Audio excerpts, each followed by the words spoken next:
Hello, everyone. Welcome to the first installment of our ILS Grant Initiative webinar series, hosted by our team here at the Michigan Virtual Learning Research Institute. Throughout the course of this webinar series, we'll be hearing from the many different stakeholders involved in the Integrated Learning Systems Grant, a collaboration between the Nellie Mae Education Foundation, the Highlander Institute, and several other partners endeavoring to design and pilot systems that promote student-centered learning. For those unfamiliar with our work, MVLRI is a division of MVU, or the Michigan Virtual University, a nonprofit organization whose mission is advancing K-12 education through digital learning, research, innovation, policy, and partnerships.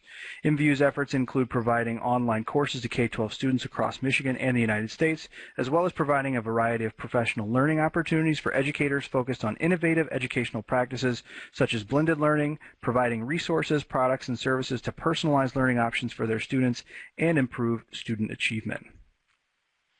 Today, we'll be talking primarily with representatives from the primary grant awardee, the Highlander Institute, a Rhode Island-based organization focused on providing unique, tailored, embedded supports at the classroom, school, and district levels.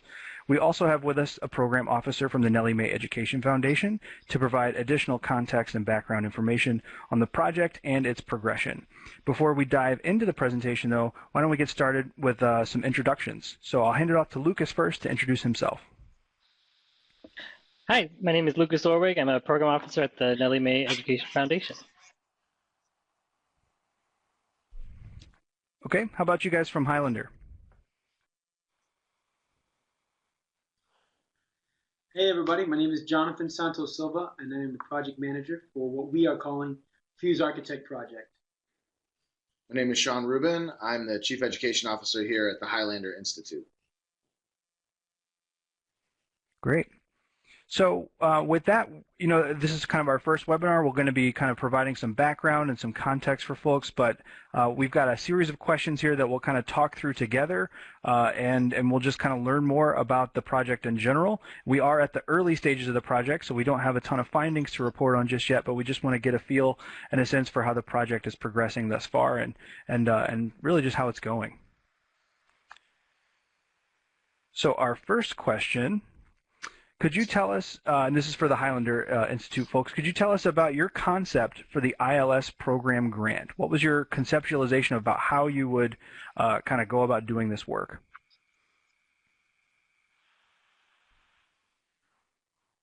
Yeah, so at the Highlander Institute, we are essentially a support shop, an implementation-focused nonprofit organization helping districts, building leaders, classroom teachers to implement blended and personalized learning. And, we do a lot of work with teachers across the state of Rhode Island and beyond, where we've noticed, several pain points that exist in the teacher's experience, several pain points that exist in the student's experience, and that the system itself, while, while a lot of really exciting innovations are happening and new things are coming into the blended and personalized space, there's still a lot of challenges and bumps in the road that we need to work out. So the concept for this grant really came out of conversations around how can we improve the teacher workflow experience? How can we make it so that students have more access to their data and are better prepared to actually implement and work through student-centered models in classrooms? And so, following some of the early research that INACOL did with support from the Nellie Mae Education Foundation, when they were looking at the integrated learning stack, integrated learning systems for how to support student-centered learning, we realized a lot of those actual activities and behaviors that we want to see in the classroom are not really possible based off of the current situation of where our technologies kind of exist in isolation from each other. There's not a lot of interoperability for data that move in between different products. There's not a lot of access to really high quality open education resources that teachers and students can access easily. And also there's not a lot of real opportunity or input where student voice can come into the conversation and inform what that experience ultimately looks like. And so we wanted to create a grant, an opportunity for us to do a lot of learning around those problem and pain points. And so this grant was really an opportunity for us to bring, the student's voice to the table really early on, to kind of create some really meaningful design challenges for teams of teachers at high school level, to kind of bite off student-centered aspirational projects that they want to run in their districts, and then for us to work and partner with folks like EdSurge to help us then figure out who are the ed tech providers, the blended learning options that we can then start to push on from an interoperability standpoint, from an open education resource standpoint, to start to make that workflow even more seamless and the experience even more engaging for these student-centered models. Thank you. So Lucas, I'm curious kind of to get your perspective from the Nellie Mae side of things. What were some of the more appealing aspects of the application that Highlander presented, and what's some of the more kind of, appealing aspects of the work that they plan to carry out to kind of meet the goals of this grant program? Mm-hmm. Well, one of our big hopes is that, as the work progresses and it is kind of solved at one level, that there's this possibility that those solutions can be scaled out and have some benefit for a larger parts of the system. And so one of the things that we liked about what the Highlander Institute had put together in their proposal is that, as John was describing, it's going to be very grounded in teacher practice, its student experience, the way that they're thinking about and approaching the work is going to be, solving real problems on the ground in the day-to-day of particular classrooms and schools. But at the same time, Highlander is helping facilitate this higher level perspective to draw learnings from each of those classrooms and help at the school level, at the district level, and even possibly at the state level, identify, well, what are things that we're learning from these particular classrooms that can apply across other levels of the system. And that's the kind of thing that we're really hoping can come out of this is that the work that those individual teachers and classrooms and groups of students are doing can be of benefit to others, both in the solutions they develop and in the processes they follow to develop those solutions. Okay, so my next question would again be for the Highlander Institute. How did you choose the outcomes, both long-term and short-term, when thinking about how to carry out this work? Yep, sure. So, I think that, and if you look through the outcomes that we put down on this, and I'm not going to go through all of them, there's quite a range. It's a pretty ambitious project in a lot of ways. Some of the reasons for why we chose the outcomes really come down to the impetus for how we put together the grant application. We wanted to have a really strong emphasis on, first understanding how can we give students more ownership over the design and creation of what their aspirational student-centered models could look like. We felt like finding a partner who was able to really help us think through how to do a better job of listening to students and bringing student voice to the table and bringing student feedback to the table in an ongoing manner was a really important piece of this work, because we felt like you can start layering any number of education technology solutions on top of each other and make them talk to each other. But if you don't change the user experience so that it's something that actually connects to what students want to be learning about and learning through, then your why is completely off, and you end up in a situation that's no better, even though things are connected and data is moving. So one of the biggest ones was just really trying to do a better job of figuring out a process and a system for bringing student voice to the table when you're doing and running and beginning this implementation process of moving toward more student-centered models that are supported by blended learning. And then the second piece was we wanted to make sure that we were able to really, really document and have a nice tight feedback loop on the teacher experience throughout this process. And so we wanted to have several outcomes that related back to that teacher workflow, and so that we would be able to tell if during this process what we were creating in terms of these interoperable connections between multiple platforms, or even if we were using closed systems that had a lot of different features that got at some of these problems and these whys behind the work, that teachers had an opportunity to really tell us if we were making their lives better, or actually we were making their lives worse.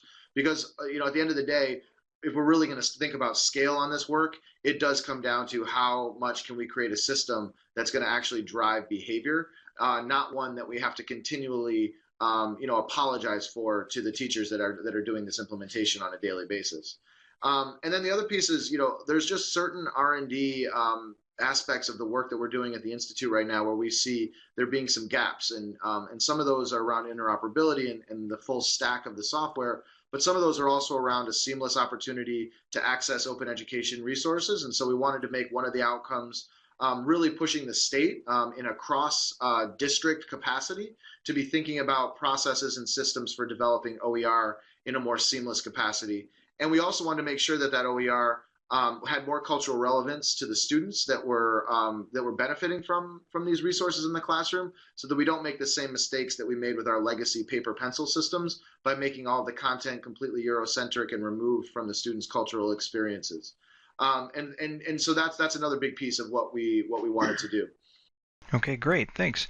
Lucas, is there anything you'd like to add about outcomes here? Along the way, I think the things that we're going to hope to see that are also beneficial along the way are some of these things about defining the process. So, like I think there's only a few schools. I think we have 7 schools that are now attached to the project, and the hope is that the process that they go through is going to be one that others might look at and learn from. So even if there's not a one-to-one match on the solutions that are identified, to have others saying like, oh yeah, I just want to take that and put that in my school. Maybe they have a different model that they're using in their school, or a different context, but they can at least look at the process that was followed, and that can be a roadmap for how to build out something that's going to work for them in their unique context. And then at the same time, just the individuals that are involved in the project, the teachers that are going to get to take on new leadership opportunities, the students that are going to get to go through design processes that they might not have encouraged them to think about, how they can contribute to their own education and to the education of their peers. These are some kind of things that are just nice to have built into the design of the project. So that's, all along the way, both each step of the way, we're seeing some benefit, and then the hope is that it's all going to accumulate into something that could really have a big impact in the state of Rhode Island and hopefully in our region. Jonathan, is there anything you'd like to add about outcomes? Yeah, if I may add to the point that Lucas made about lessons that we can learn and apply from the 7 schools. In addition to the grant level outcomes that we're looking for, we are also working with each of the 7 schools because their challenges are different, to identify meaningful outcomes for each of their projects, so that they have something they're driving toward that is meaningful and relevant, and it matches the context that they're in. And I think it's a way for us as the Institute to kind of model what we are talking about with student-centered learning. In this case, our learners are not, students, but they're the educators. And so if they articulate a challenge that is worthy of them pursuing, we want to help match an assessment that matters to them. Thank you for bringing that up, Jonathan, because I think we should remember how important it is to model that concept of student-centered learning in order for it to become more and more widespread. So our next question is about what factors you considered when choosing the partners to be involved in this initiative, and how did you come to decide on what partners you would be working with? Yeah, I mean, we are internally, we talk about our partners in, I guess you could say, in 3 or 4 different groups. So we talk about our national partners, right? So MVLRI and the work that you guys are doing to kind of help us document our learning and the processes that we're going to the design day. We had folks here, IDEO and EdSurge. IDEO being primarily, I guess probably one of the largest and most well-known design firms in the country, if not the world. And their work kind of like launching the design process for the 7 schools a couple weeks ago, design day. And then EdSurge helping us assess the tech landscape in each of our 7 partner schools, and helping to make recommendations about how they proceed. So we have that group of partners. Then we think about our schools as partners, really, welcoming us into their community, kind of being vulnerable and articulating the challenge that they want us to support them on. And that's a group of partners. And then we have like our local, community partners, many of whom have been in the game in terms of nonprofit, student agency, and student advocacy work in different forms and different ways for 5, 10, 20 years, and bringing them into the process to kind of build some bridges between the nonprofit and the education sectors that either haven't existed or that need to be strengthened. And so, like, there are different things that we looked at for each of them. I can start with schools and then the local partners, and then maybe Sean, you can talk about the national. With the schools, as partners, that some of those things I mentioned, like, you need a team of folks, and a lot of times it starts with the district and building level leaders who are willing to be vulnerable and open up and discuss some of the challenges that they're facing. Because when most educators would say that they are student-centered, that they have desires to serve their students and families well and to provide them with a great education. But when you really dig deeply into what student-centered learning is, you find that there sometimes is a gap between what is common sense and what people believe, and then what is actually common practice. So we needed schools that had leaders that were open to sharing what they wanted to do and being pushed and saying, that's a really meaningful goal, but we need to push you because you're not there yet. The other thing was looking for teams that had a group of teachers who were willing to commit to the time and the collaboration that would be required to support this work.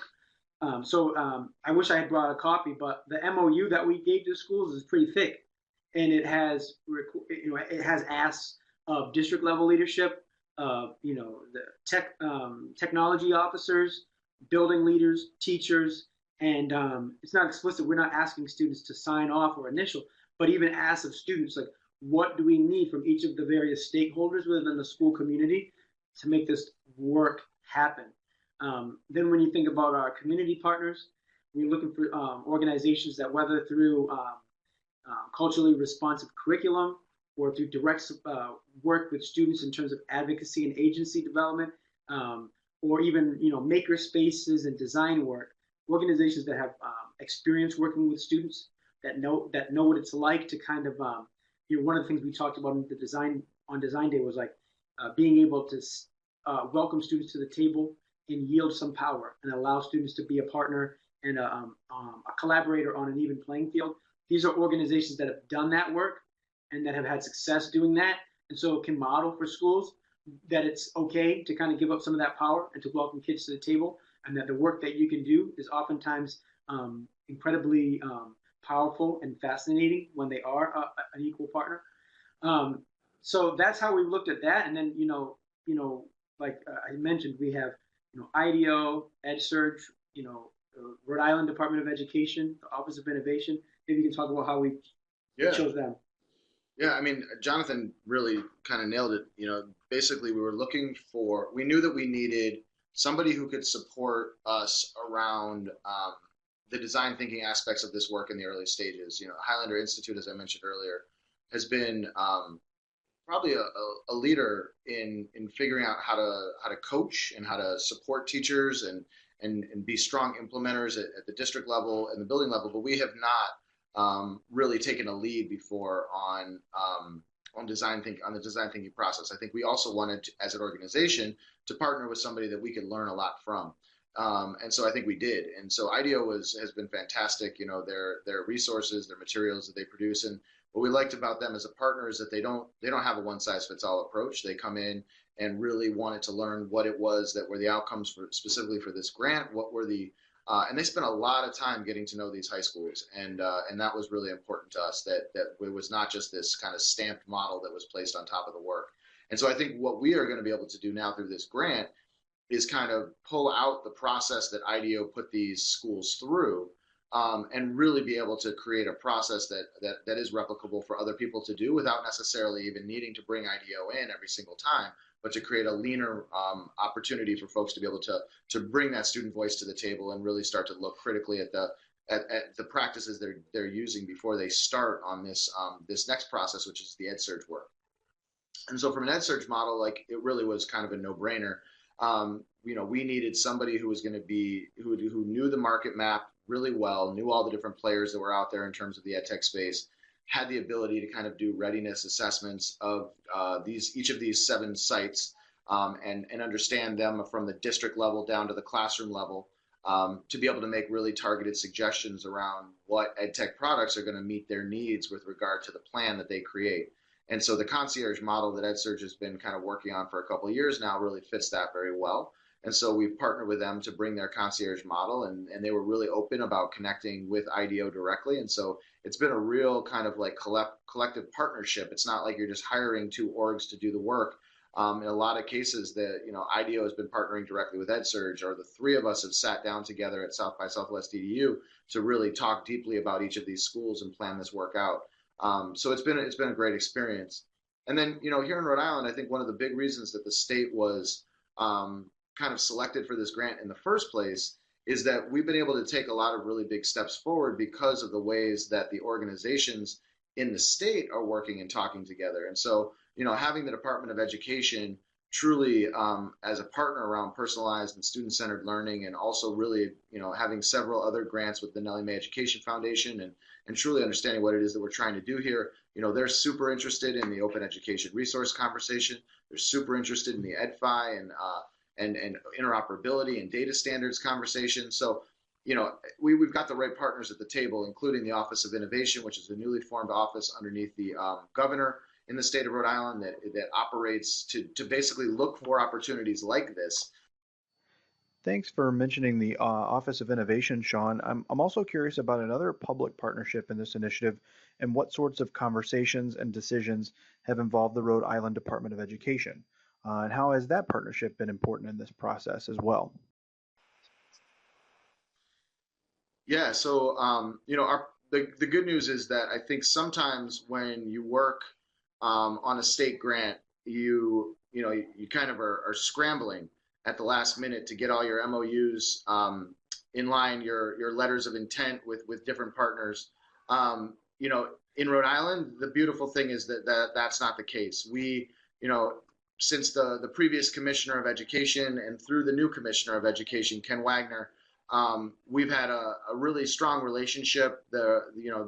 Each side has a deep respect for the work that each can do, and understands the limitations when there's work that is better served or better done by the other organization. And so, when we first started conceiving of this grant, we met with the Department of Education, and they were very interested in thinking about how this could layer with some of their performance assessment work. They were very interested in thinking through a few other ways that this could kind of tie into some of their other initiatives. But coincidentally, around the same time, they got another grant from Nellie Mae to do some deep work around proficiency standards at the high school level. And so really that became kind of a hyper focus for the Department of Education, and this idea of kind of doing the design work and really thinking through the full stack within the ed tech piece. They were kind of like, listen, why don't you guys kind of wrestle more with that? And it will layer really nicely once we do our proficiency assessment work, because you're going to need these proficiency standards to ultimately be kind of the backbone and the foundation for this work moving forward. And so it was kind of like a divide and conquer on some of that curriculum and piece. But at the same time, we had both Rhode Island had just launched the Go Open RI initiative as part of the national initiative around that. And so when we mentioned that there was going to be a larger component of this that was involving open education resources, they still wanted to stay very connected in regards to that work. Great. So we've talked quite a lot about scale and growth in terms of, the partners that have been chosen and the reason why this work is kind of coming together with the folks who are involved. So our last question here is really dealing with some of the plans that you have for scaling and sustainability for this program. What are some of the important factors to consider when you attempt to bring this project to scale and ensure its sustainability?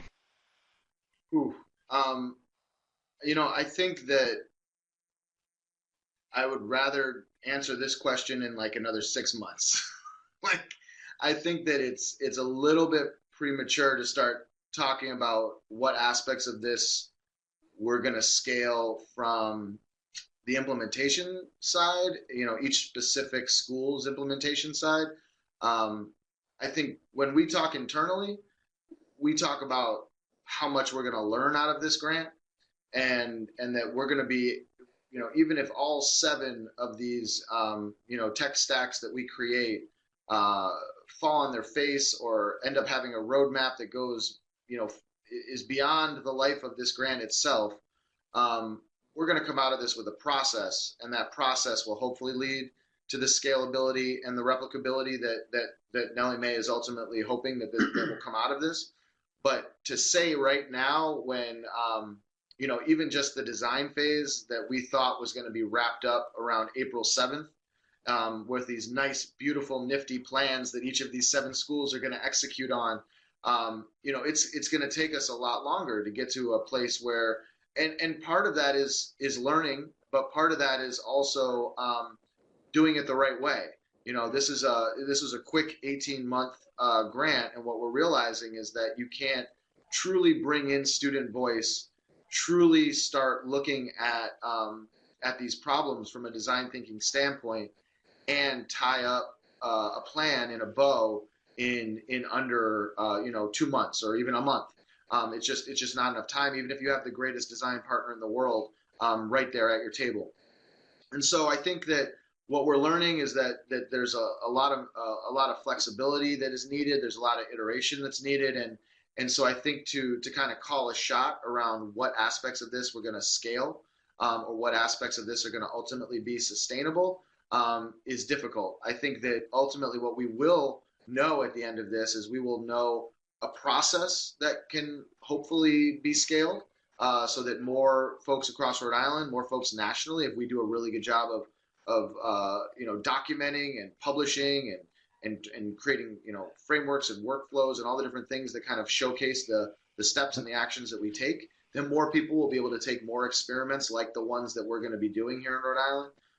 But I don't know that I could say right now that we're going to come out of this with any exact stacks that would be totally valuable to scale. Now, I hope I get surprised on that. I tend to be a little bit pessimistic on that, but I'm hoping I'm surprised, and that we come out of this with at least 3 or 4 that push these companies to think about interoperability, that open up teacher workflow in a way that is like transcendent. But that's a heavy lift, and so I'm being a little bit cautious in calling shots around what it is that we'll be able to scale from this. And I'm looking at it from a slightly different perspective, because I know Sean looks at it from like the OER and interoperability, and realizing that those are big challenges that we may not figure out in 18 months. Excuse me, but I look at it from my lens of being doing a lot of work over the last couple of months with the schools, and so I see a lot of opportunity to scale what we're doing, or to share it. And a lot of it goes back to some of the things that Lucas mentioned, like the fact that I think a lot of schools traditionally are predisposed to say, we need to figure this out. Let's find a tool. Let's find technology. And so then they try to back their way in, and they're kind of limited by the product in terms of how they then implement it and support kids. I think some of the things that we've learned in this process is that when we kind of intentionally slow schools down and ask the why questions, why do you like that product? What is it that you're trying to do? Why does that matter for kids? That they get into a deeper thought process, and what they come up with is often really impressive, and the impact that they can look to have is a lot greater than if they start with a product. So I think one thing that I hope we can scale is, IDEO helped us figure out like the 4 Highlander principles of design, and I think that I haven't memorized them yet, but I feel like they're framed in a way that we can share with schools. So instead of talking about in business, fail forward is like exciting, everyone talks about it, but failure has a very different connotation in education. So they helped us work on the language so we can still encourage schools to take risks, but we're not talking about failure. Or, instead of saying, I referenced power in students earlier, but they don't say, give up your power to students. They talk about learning from your students, something that I feel like is a lot more accessible for educators. So I think the design process and having a language that is school friendly is one thing that we can share. I think another thing that is scalable is that as we move forward, we're going to have to bring in more of the Highlander staff to this project. Like right now, I'm full-time dedicated to this. I'd estimate Sean is probably around 40 to 50% of his time he's focusing on this. Similarly with Nick, maybe a little more. But we've already said we're going to need more help to make this work and to make it successful. And so as we bring in two of our implementers, the folks that are doing this work with schools, I just imagine once they start looking at design thinking and once they are working with schools in this fashion, you never go back to the old way. So now when they, 18 months from now or a year from now, they pivot into working with other schools that are not doing this work, even if this was to end up being just 1 year, which I hope it continues. Excuse me. The next time they're working with a school and they talk to us and the school says, hey, we need iPads or we need Chromebooks or we need to get Dreambox up and running. They can say, slow down a second. Let me ask you some questions. Why do you want to do that? What are you trying to accomplish? And so they're going to be able to help schools think much more holistically about the challenges that they face. And then Great, thanks. So Lucas, did you have anything else you wanted to add on that point? So even where there's some uncertainty about what the it might be, I think the way that the Highlander has designed this to bring in leadership from and spread leadership around to many stakeholders that are involved is that it builds buy-in from the beginning. And I think you can't underestimate how important it is to have a broad range of people understanding what the work is and feeling connected to it and feeling some piece of ownership over it.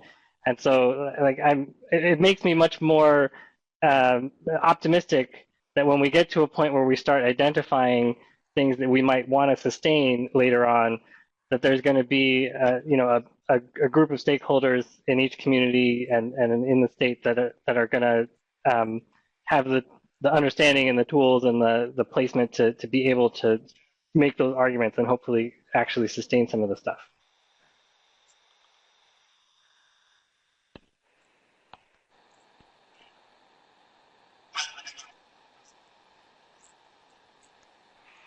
All right. Well, Jonathan, Sean, Lucas, that was our last question. Thank you guys for participating and for sharing kind of some of the preliminary learnings that we've come across thus far and talking about kind of the design as we kind of push this project forward. We really appreciate you taking the time to help us document it along the way. And thank you for facilitating that. Mm-hmm.